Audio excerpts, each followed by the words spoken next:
Друзья, настало время мимимишности. Наш последний герой-победитель в соревновании за корону среди самых милых животных была красная панда. Видео о ней можно найти на канале. Но наша сегодняшняя гостья не менее милая, хотя хищная, в отличие от красной панды. Встречайте Феника. Миниатюрную лисицу с большими ушами, которая живет в пустынях Северной Африки. Свое имя лисичка получила от арабского слова «фанак», что на одном из разговорных диалектов означает «лиса». Ну какая же это лисица, спросите вы? Эта степная милаха своими размерами скорее напоминает домашнюю кошку. Но нет, это совсем не барсик, ибо в отличие от домашних любимцев, Феник очень разговорчив. Он любит поскулить, полаять, поворчать и повыть на луну. И да, Феник самый маленький представитель семейства псовых. А как мы помним, все лисы относятся к этому семейству. Наверное, арабы никогда не видели настоящих лис.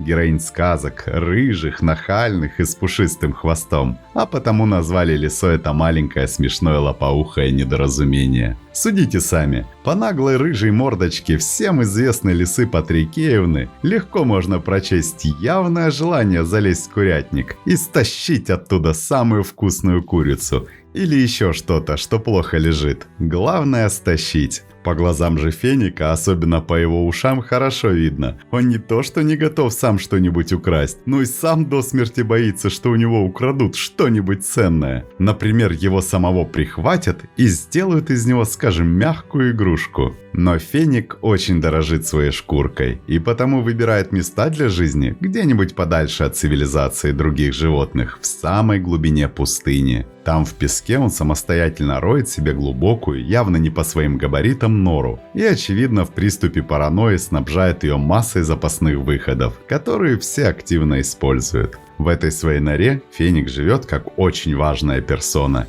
чей маршрут прорабатывается службой безопасности, ведь он сам заранее не знает, через какой выход будет покидать ее, отправляясь в очередной вояж, и через какой вернется обратно. Разумеется, к таким хоромам полагается свита, и у Феника она тоже есть. В отличие от классических лис, эти звери живут семьями, до 10 особей, только на охоту они выходят поодиночке.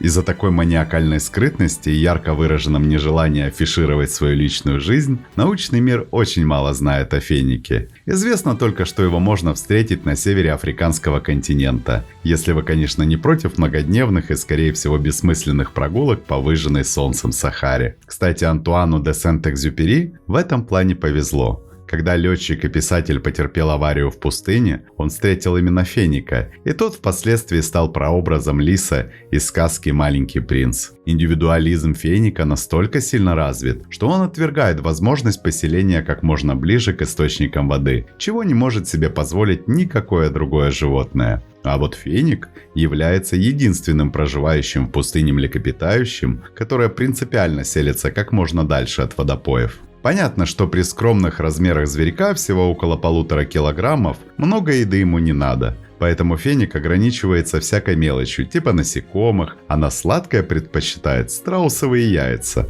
Кстати, о яйцах. Вы когда-нибудь пытались с первого раза разбить страусиное яйцо? И как? Удачно?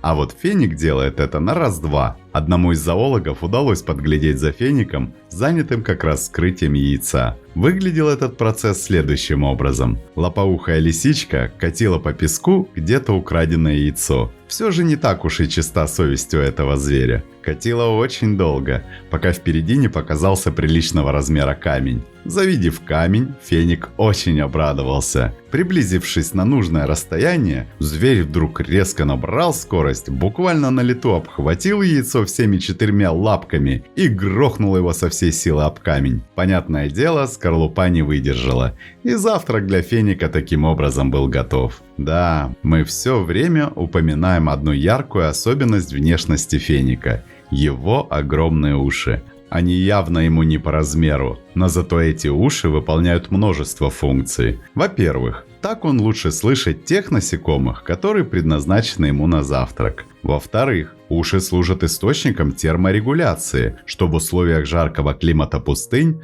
просто жизненно необходимо. Кровеносные сосуды в ушах расширяются при нагревании, чтобы выделять как можно больше тепла наружу. А чем больше уши, тем больше тепла они могут отвести. Кстати, для более комфортного обитания в пустыне феник еще отрастил себе на подошвах лап густую шерсть, чтобы не обжигаться о раскаленный песок. Помимо ушей у зверя есть и другие приспособления к испепеляющей жаре Сахары. Их шерстка изолирует от окружающей жары. Днем она отражает солнечные лучи, не давая телу перегреться. Ночью же, когда пустыня остывает до минусовых температур, мех удерживает драгоценное тепло, работая как высокотехнологичный термокостюм. А влаги из добычи для феников достаточно, чтобы не пить месяцами. Организм лисицы настроен на максимальную экономию. Его почки концентрируют мочу настолько сильно, что потери влаги сводятся к абсолютному минимуму. Их метаболизм на 30% медленнее, чем у животных схожего размера, а сердце на 40% меньше. Лисенок сделал все, чтобы минимизировать влияние пекла на свое крохотное тельце.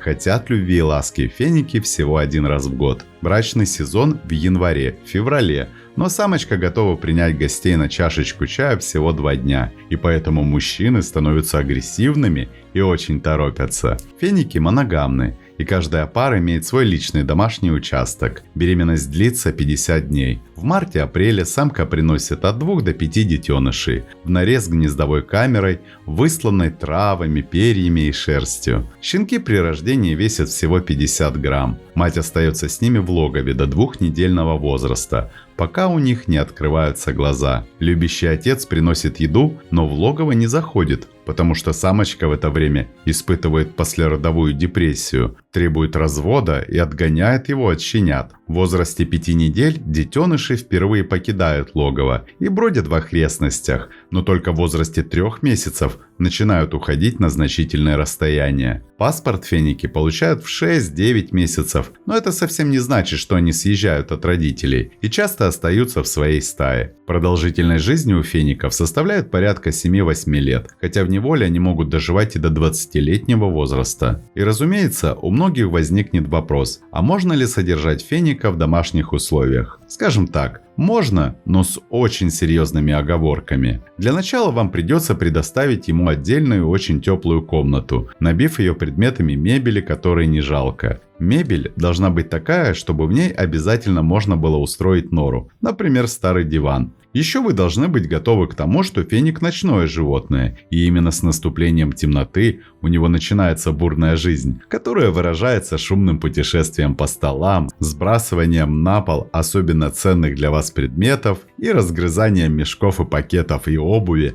а заодно и электрических проводов. Крупы, сахар и другие сыпучие продукты лучше всего из дома убрать, иначе ваша квартира ничем не будет отличаться от Сахары. Феник, если найдет песок, хоть и сахарный, растащит его по комнатам. А еще этому зверьку ни в коем случае нельзя простужаться. Все-таки он пустынное животное.